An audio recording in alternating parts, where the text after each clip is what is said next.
Chairman हूं, जैसे कि आपको मालूम है। कल मेरे यहाँ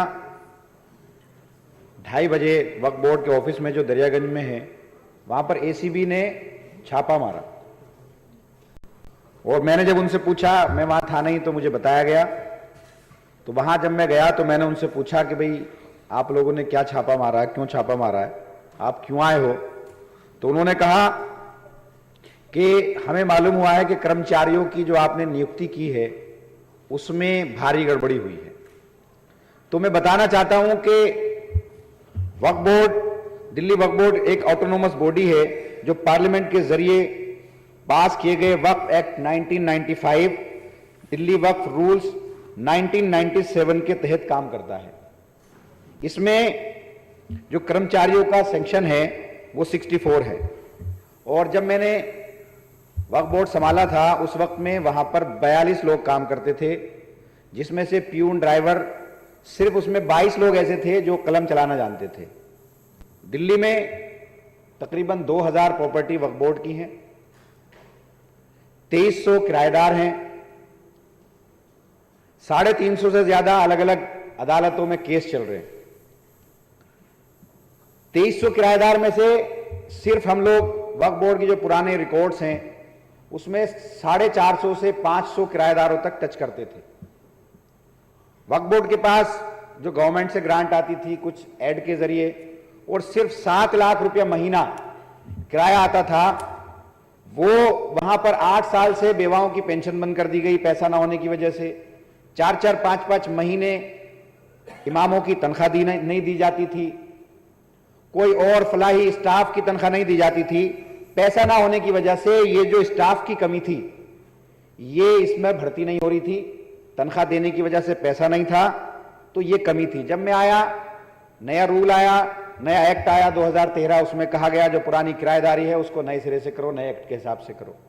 उसमें मैंने वहां देखा कि सारा रिकॉर्ड विदाउट कंप्यूटर है, कोई रिकॉर्ड हमारे पास नहीं है, हमें यह नहीं मालूम है कि हमारी जमीन है तो है कहां, कितनी है।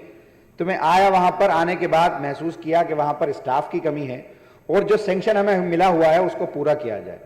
तो मैंने कॉन्ट्रैक्ट बेसिस पर 22 लोगों को भर्ती किया, और वो भी अखबार में ऐड दे करके, जो नेशनल अखबार है, जो 9 अखबारों की कटिंग मेरे पास है, इस अखबार में मैंने दे करके, ऐड दे करके, जो इंटरव्यूज की डेट दी गई उस इंटरव्यू में बुलाया गया, और इंटरव्यू की डेट जो है 24/4/2016 को हमने अखबारों में ऐड दिया। राष्ट्रीय सहारा है, इनकलाब है, ये सारे अखबारों में हमने ऐड दिया। और 1/13/5/2016 से 1/6/2016 तक इंटरव्यू हुए। उसमें मैंने एक रिक्रूटमेंट कमेटी बनाई, उसमें एक मेंबर थे, सीओ थे और एक सीएलओ जो चीफ लीगल ऑफिसर थे, वो सब थे। जो एक कानून है, ये जो था सारा कॉन्ट्रैक्ट बेसिस पर था। पावर है, ऑटोनोमस बॉडी है, जरूरत के हिसाब से आप 89 डेज पर आप इंटरव्यू करके रख सकते हो, लेकिन मैंने ऐसा कोई काम नहीं किया। मैंने जो पूरे जाब्ते थे उन जाब्तों को पूरा करने के बाद मैंने वहां पर भर्ती की। आज भर्ती करने के बाद यह हाल है, जहां 7 लाख रुपया महीने की आमदनी थी, आज वहां 1 करोड़ के आसपास महीने की आमदनी है। जहां बेवाओं की पेंशन बंद थी, वहां पर 2000 से ज्यादा बेवाओं की पेंशन, 30 लाख रुपए महीना, जहां 500 रुपए दिया जाते थे 8 साल पहले, उसको बढ़ा करके हमने 1500 रुपए किया। और आज वहां हम स्कॉलरशिप दे रहे हैं 100 बच्चों को, 100 बच्चों को स्कॉलरशिप दे रहे हैं। तकरीबन 50 लाख रुपया हम स्कॉलरशिप में देने जा रहे हैं। इमामों की तनख्वाह पहली तारीख को हम लोग रिलीज कर देते हैं। विवाहों की पेंशन अकाउंट के जरिए 1500 रुपए जितना दिल्ली सरकार देती है, पहली तारीख को इस बार हमने पेंशन जो है अकाउंट्स में हमने दे दी। जो स्टाफ है उसको तनख्वाह हम पहली तारीख को, 30 तारीख को, लास्ट महीने की आखिर तारीख को हम दे देते हैं। हमारे पास कोई ड्यूज नहीं है। हम अब 15 अक्टूबर को 2 स्कूल कायम करने जा रहे हैं। हम लोग इस साल में 5 स्कूल बनाने जा रहे हैं जो डीपीएस के लेवल के स्कूल होंगे। 5 हम खोलने जा रहे हैं, 2 15 अक्टूबर को इंशाल्लाह हम लोग खोल देंगे। वजह क्या है कि ये मैं आपका ध्यान दिलाना चाहता हूं कि आखिर क्या वजह है कि एसीबी ने वक्फ बोर्ड के ऊपर छापा मारा। पिछली मर्तबा जो विधानसभा हुई थी उसमें हमने कहा कि 1100 बीघा प्रॉपर्टी पर जो है डीडीए ने कब्जा किया हुआ, और वो प्रॉपर्टी 1100 बीघा तकरीबन 27,000 करोड़ की बनती है, जो मुसलमानों की वक्फ बोर्ड की प्रॉपर्टी है, 27,000 करोड़ की। हमारे कुछ लोग, एक मॉल है मैरियट मॉल, जो साकेत के अंदर है, हमें पता लगा कि कब्रिस्तान की जमीन में बना दिया गया। Marriott hotel, 5 star hotel, Saket mall है जो खिड़की गांव की जमीन में बना दिया गया। वहां पर मालूम हुआ कि 2 दुकानें वहां पर जो है इनकी भी हैं, गांधी जी की, राहुल गांधी की 2 दुकानें वहां हैं। वहां हमारे लोग गए, वहां छानबीन की, कुछ सर्वे किया, पता लगा हमारी जमीन है। उससे अगले दिन हमारे पास एसीबी का नोटिस आ गया। परसों हमने स्कूल की, यूनिवर्सिटी की जगहों की हमने तलाश जब करना शुरू की तो हमें पता लगा कि हमारी 62 बीघा जमीन पंजाब खोड़ में है, जो बवाना के अंदर है। वहां जब उस फाइल को हमने निकाला तो पता लगा कि 2006 में जो 62 बीघे जमीन है उसकी आज कीमत 286 करोड़ रुपए बनती है, जो सिर्फ 15,000 रुपए में मतीन अहमद ने शीला दीक्षित से मिलकर के उस जमीन को वहां पर लीज पर दे दिया। 1995 एक्ट के हिसाब से आप 3 साल से ज्यादा किसी को आप लीज नहीं दे सकते। इन लोगों ने इंडेफिनिट टाइम के लिए, यानी कि हमेशा के लिए 286 करोड़ की जमीन सिर्फ 15,000 रुपए में लीज पर दे दिया। ये मैंने एक चिट्ठी एसीबी को लिखी, ये चिट्ठी मैंने एलजी साहब को लिखी, मैंने प्रेस कॉन्फ्रेंस की, अगले दिन मेरे ऑफिस में एसीबी ने छापा मार दिया। मैंने उनसे कहा कि भाई मैंने जो आपको चिट्ठी लिखी थी, क्या वो फाइल आप लेने आए हो? उन्होंने कहा नहीं साहब, आपने जो कर्मचारी रखे हैं उसमें की नियुक्ति में आपने गड़बड़ की है, हमें कंप्लेन मिली, हम उस कंप्लेन के लेने के लिए हम आपके पास आए हैं। आप हमें वो दस्तावेज दो, हमें फाइलें दो, सारी चीज की। मुझे उन्होंने 3 घंटे बात की। तो मैंने उनसे कहा कि मैं तुम्हें चैलेंज कर रहा हूं, तुम मेरी छानबीन कर रहे हो, तुम जांच कर रहे हो कि अगर 1 रुपए का बेईमाना आप मेरा साबित कर दो, मुझे आकर बता देना, मैं वक्फ बोर्ड भी छोड़ दूंगा, विधायिका भी छोड़ दूंगा, दिल्ली छोड़कर भी चला जाऊंगा। और मैंने उनसे यह कहा कि जो फाइलें मैंने आपको दी हैं, जो मैंने हारून यूसुफ के बारे में आपको एक कंप्लेन लिखी, हारून यूसुफ वहां पर जो है चेयरमैन थे, जब वो चेयरमैन पद से चले गए तो वो मंत्री बने। उस वक्त में उन्होंने 9 साल तक वक्फ बोर्ड का एक ड्राइवर इस्तेमाल किया। वक्फ बोर्ड ने 15 लाख रुपया उसकी तनख्वाह दी, जो उसका बदला उन्होंने नहीं दिया। तो उनके बारे में मैंने कहा कि इस आदमी ने वक्फ बोर्ड का पैसा जो है इस्तेमाल किया, इस आदमी ने वक्फ बोर्ड का ड्राइवर इस्तेमाल किया, वक्फ बोर्ड ने 8 साल तक इस आदमी की तनख्वाह दी, इसने अपनी पावर का गलत इस्तेमाल किया, इसकी छानबीन करके इसके खिलाफ कार्रवाई की जाए। मैंने ये दोनों फाइल एसीबी को दी, एलजी साहब को मैंने खत लिखा।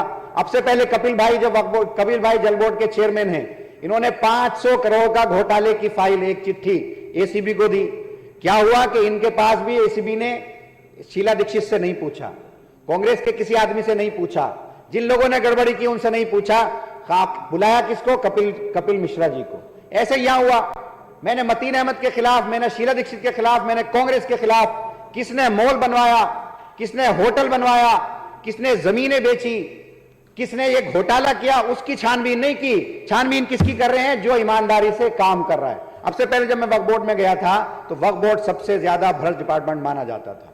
5 महीने मुझे हुए, एक भी अखबार ने 5 महीने के अंदर ये नहीं लिखा कि वक्फ बोर्ड में किसी किस्म की कोई गड़बड़ी हो रही है। हर दिन वक्फ बोर्ड की खबर किसी ना किसी बड़े अखबार में आती है और अच्छाई की खबर आती है कि आज वहां काम हो रहा है। अगर कोई कंप्लेन लेकर हमारे पास आता है तो विदिन मिनट, विदिन घंटा, 1 घंटे के अंदर हम उसकी कंप्लेन को सॉर्ट आउट करते हैं। लेकिन यह अजीब सा इत्तेफाक है कि एलजी साहब आज दिल्ली को चला रहे हैं, एलजी साहब आज एसीबी को चला रहे हैं, तो एलजी साहब के अंदर इतनी हिम्मत नहीं है कि वो शीला दीक्षित को नोटिस करके बुला लें।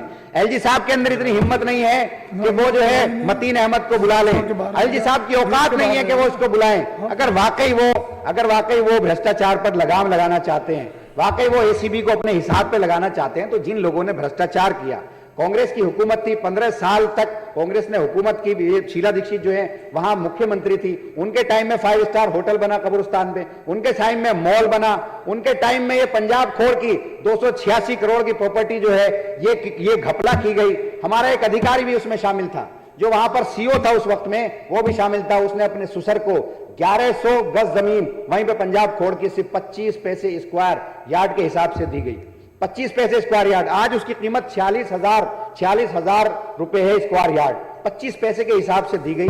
ये वहां पर अगर जेन्युइन उसका किराया लगाया जाता, जो एक्ट है, 7 करोड़ 15 लाख रुपए किराया बनता था, लेकिन इन्होंने सिर्फ 15 लाख रुपए में 62 बीघा जमीन दे दी, जिसकी कीमत 286 करोड़ है। तो हम ये जानना चाहते हैं एलजी साहब में कि अगर आपके अंदर आप मुसलमान हो, आपके अंदर मुसलमानों का दर्द होना चाहिए। मुसलमानों के कब्रिस्तान बिक गए, मुसलमानों के कब्रिस्तान पर मॉल बन गए, मुसलमानों के कब्रिस्तान पर मार्केट बन गई। अगर आपके अंदर हिम्मत है, अगर आपकी औकात है, तो आप मतीन अहमद को बुलाकर देखो, आप शीला दीक्षित को बुलाकर देखो, आप हारून यूसुफ को बुलाकर देखो।